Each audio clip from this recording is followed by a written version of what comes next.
네, 저도 오늘 할 얘기가 신재생 에너지에 관련된 뭐 그런 얘기를 말씀을 드릴 텐데요.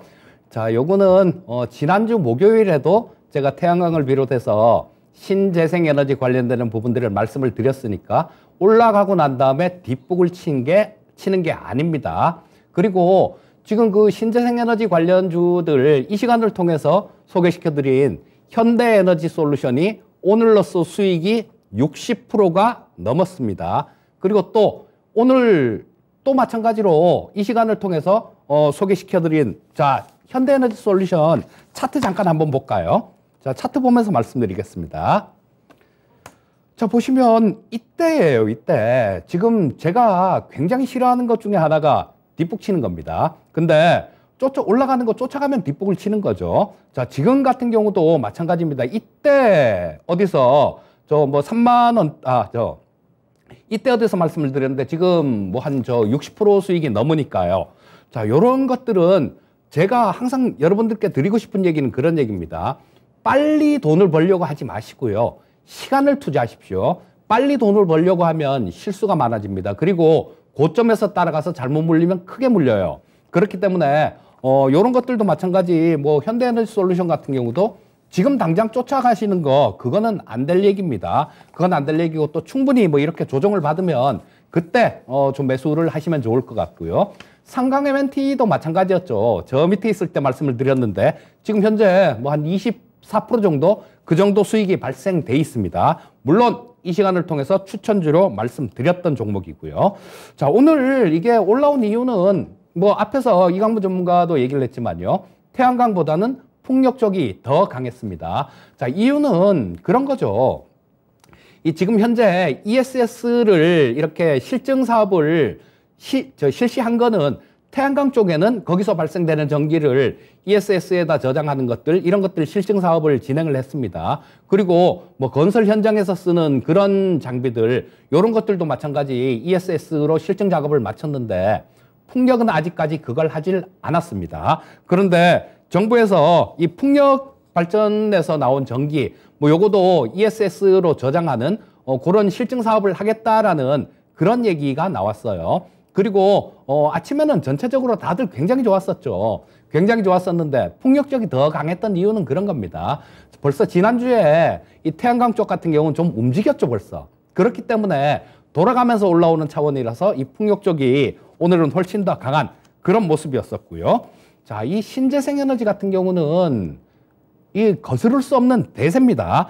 자, 그리고 뭐 오늘 이 신재생 에너지가 전체적으로 다 올라오는 거는 아까 EU 쪽에서 러시아산 에너지 원유를 90%를 뭐 수입을 제한하겠다라는 뭐 그런 얘기가 나왔는데요. 저 과정에서 굉장히 잡음이 많았었어요. 나는 할래? 제재해야 돼? 아이, 나는 못해? 이렇게 굉장히 잡음이 많았었는데 어떻게 6차에서 합의가 된 것 같습니다. 자, 그래서 이 계속 그동안 반대하던 쪽이 헝가리 쪽이었죠. 헝가리 쪽이었는데 그쪽은 뭐 같은 독재자잖아요. 그렇기 때문에 좀 이렇게 러시아 쪽하고 뭐 그렇게 좀 멀지도 않고 그렇기 때문에 헝가리 쪽에서 계속 반대를 했는데 뭐 헝가리 쪽 같은 경우는 육상으로 이래 수송하는 거 뭐 그런 것들을 조금 허용을 해줄게 니네는 뭐 이런 식으로 해서 합의가 된 것 같습니다. 어쨌거나 러시아산 원유가 수입을 줄이기로 했다. 근데 이 부분들은 또 그 전에 하고 또 연결이 됩니다. 그 전에 제가 신재생 에너지 목요일 날 말씀드릴 때도 그랬고 그 전에도 말씀을 드렸었죠. 풍력이나 뭐 이런 것들 2030년까지 지금 수준에서 4배로 증설을 합니다. 그리고 2050년까지는 10배로 증설을 할 거예요. 그때가 되게 되면 뭐 지금 당장 그때 가갖고 1년 만에 뚝딱 해치우진 않을 거 아닙니까? 그렇기 때문에 지금부터 계속 투자는 진행된다라고 봐야 되고요. 또 한 가지 우리가 뭐 이런 정책적인 것들, 이런 부분들, 뭐 단기적인 재료가 나올 수 있는 부분들, 이런 부분들도 좋겠지만 더 중요한 거를 우리는 잊지 말아야 됩니다. 그게 뭐냐 하면요. 우리 대선 과정에서 나온 얘기 있죠. RE100이라는 얘기. 요게 신재생 에너지 100%라는 그런 얘기입니다. 자, 그런데 애플이나 구글, 뭐 그다음에 BMW 같은 이런 글로벌 기업들이요. 이런 쪽은 RE100에 다 가입을 했습니다. 우리는 신재생에너지로 100% 제품을 만들 거예요 라고 다 이렇게 가입을 했는데요. 자, 여기서 뭐 그러면 쟤네들 가입했으면 뭐 우리랑 상관없는 건가? 아니죠. 굉장히 상관이 있습니다. 저기에 애플이 저 사과가 하나 캡처돼 있죠. 그리고 제가 캡처해 놓은 사진을 보시게 되면 신재생에너지 안 쓰면 거래 끊는다 너네, 이런 얘기를 해요. 자, 이게 얼마나 무서운 얘기입니까? 그렇잖아요. 뭐 지금 바로 저 거래를 하고 있는 그런 관계니까 정부에는 뭐 조그만 거 법을 어기고 그러면 벌금 좀 내면 되죠. 그런데 이 거래처는, 그리고 슈퍼갑 정도의 위치에 있는 애플이나 구글 같은 그런 거래처에서는 야, 니네 100% 신재생 에너지 써. 그러면 안 쓸 수가 없습니다. 그렇기 때문에 우리나라 기업들도 발등에 지금 불이 떨어져 있는 상태예요. 자, 그런데 우리나라의 현실을 한번 보면 조금 답답합니다. 자, 이게 우리나라 기업 경쟁력의 약화로 이어지지 않을까 싶은 생각이 들어서 상당히 좀 염려가 되는데요. 지금 우리나라가 2021년 기준입니다. 재생에너지 발전량이 43.09테라와트시입니다. 뭐 엄청난 양이죠. 자, 이만큼을 작년에 전력을 만들었어요, 이걸로. 그런데 우리나라 상위 5개 업체, 뭐 삼성전자, SK하이닉스 포함이죠. 상위 5개 업체가 쓴 전기가요, 47.67테라와트시입니다. 자, 그러면 43테라와트시를 만들었는데 5개 회사가 쓴 전기만 하더라도 47.67테라와트시를 썼으니까요. 이거 아리백 하고 싶어도 못하는 거죠, 우리는. 지금 현재 상태에서는 못합니다. 그런데 자, 기업들 보면 지금 조금 이런 부분들은 굉장히 답답할 거예요. 뭐 이거 재생에너지가 있어야지 쓰죠. 그리고 또 뭐 자기들이 나서서 설치를 하는 그런 방법들도 있겠죠. 뭐 그런데 뭐 그런 부분들도 일정 부분 진행이 될 텐데, 그렇게 되면 이런 부분들은 정부 차원이 아니라 뭐 기업 차원에서도 상당히 좀 태양광 풍력 뭐 이런 쪽들 같은 경우는 좋아질 수 있는 그런 부분들이 있다라는 거, 뭐 그거 좀 기억을 하면 좋을 것 같고요. 자, 뭐 종목을 몇 종목 좀 살펴보겠습니다. 첫 번째 종목은 인선 ENT라는 종목인데요. 좀 생뚱맞죠? 인선 ENT. 그 폐기물 업체인데 왜 신재생 에너지라고 얘기를 하냐, 이렇게 물어보실 수 있습니다. 맞습니다. 폐기물 업체예요. 자, 그런데 이 자회사가 있죠. 자회사가 인선 모터스라는 자회사가 있습니다. 그 자회사에서 이 폐배터리를 수집하고 뭐 운반하고 그다음에 뭐 남은 그 잔존 가치 같은 거 측정하는 그런 폐배터리 사업을 지금 진행을 하고 있습니다. 그렇기 때문에 자, 적어도 인선 ENT도 폐배터리 관련주라고 볼 수 있기 때문에 오늘 아까 풍력에서 ESS를 실증 사업을 하는 거요. 그게 전기차에서 쓰고 남은 거, 전기차의 보통 수명이 한 5년에서 10년 정도 됩니다. 2차 전지가.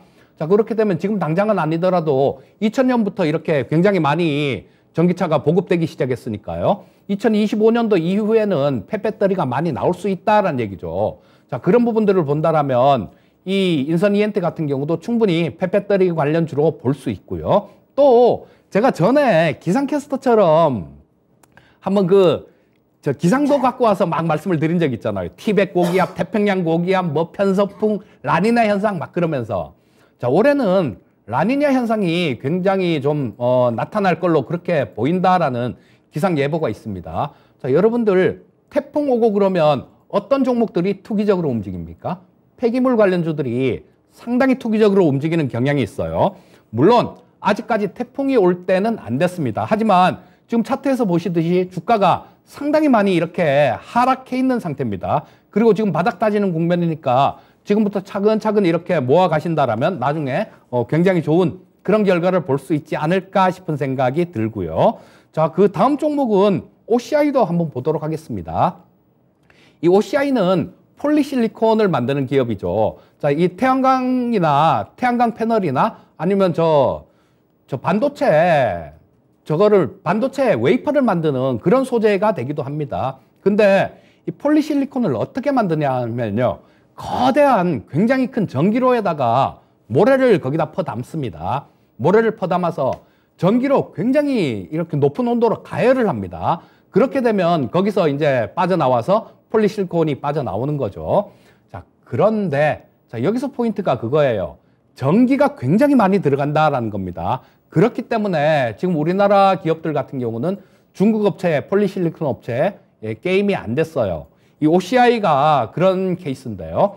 자, 그런데 지금 뭐 미국이나 유럽 쪽 이런 쪽에서 중국산 태양광 패널 이런 것들에 대해서 좀 이렇게 관세를 물리고 그런 부분들이 있고 또 이 OCI도 마찬가지 미국의 투자 계획이 있으니까요. 자, 그런 부분들을 이렇게 생각을 해본다라면 이 폴리실리콘을 만드는 OCI 같은 경우는 상당히 요거도 메리트가 있다라고 보시면 좋을 것 같습니다. 자, 지금 주가 자체는 지금 좀 올라왔어요. 뭐 며칠 전에 좀 한번 이렇게 강하게 슈팅이 나오고 지금 그 위에서 이렇게 있는 상태인데요. 자, 그때 며칠 전에 슈팅 나왔을 때 거래량이 굉장히 좀 많았습니다. 그리고 지금은 윗거리도 좀 달고 그런 모습이니까 요거도 뭐 다음 주나 뭐 이렇게 조정이 들어오는 자리 그런 자리에서 한번 노려보시면 좋겠다 싶은 생각이 듭니다. 자, 그리고 한 종목 더 본다라면 두산 에너빌리티라는 종목이 있죠. 요거 지난주에 제가 추천 종목으로 말씀드렸던 종목입니다. 참 자리 자체가 참 되게 좀 좋은 자리인 것 같아요. 자세한 기업의 내용은 지난주에 좀 자세하게 추천주 시간에 말씀드릴 때는 기업 내용에 대해서 상당히 좀 자세하게 말씀을 드리죠. 자, 그렇기 때문에 기업 내용에 대한 설명은 일단 패스하기로 하고요. 그때는 원전 관련되는 그런 부분에 대해서 좀 말씀을 많이 드렸었는데요. 이 두산 에너빌리티가 이게 행운인지 불운인지 자, 그거는 약간 지금 현재로서는 판단하기가 좀 애매모호한데요. 자, 문재인 정부가 들어서면서 탈원전을 외치면서 이 뭐 풍력이나 태양광 쪽 이런 신재생 에너지 쪽을 굉장히 많이 밀어줬죠. 그래서 이 두산중공업도 마찬가지로 원전은 일단 제쳐두고 풍력에 대해서 좀 상당히 많이 투자를 했습니다. 자, 그런데 우리 그 제주도에 풍력 단지 있는 거요. 그거 이 두산중공업에서 설치한 겁니다, 그게. 그래서 이 풍력하고도 상당히 밀접한 관련이 있는 그런 종목이에요. 그리고 전에 추천드릴 때 말씀드렸다시피 수년간을 굉장히 많이 고생을 했어요. 그리고 뭐 거기에 따른 구조조정도 굉장히 열심히 한 그런 기업이기 때문에 자, 뭐 지금 현재 상태에서는 그런 어려운 시기들 전부 다 이렇게 지나갔고 뭐 나름대로 자회사들 같은 경우도 뭐 나름대로 좀 이렇게 이제는 자기가 자기 앞가림들 이렇게 하니까 뭐 자회사들이나 이런 데 대한 리스크도 없는 상태입니다. 자, 흑자 전환을 한 상태이기 때문에 이런 부분들 나중에 뭐 그 SMR 소형원전이죠. 이런 부분들까지도 쭉 이어질 수 있는 부분들이 있기 때문에 지금 옆으로 이렇게 횡보하는 자리 이런 자리는 지금 뭐 분할해 갖고 매수하기가 굉장히 좋은 자리다. 이렇게 말씀드리고 싶습니다.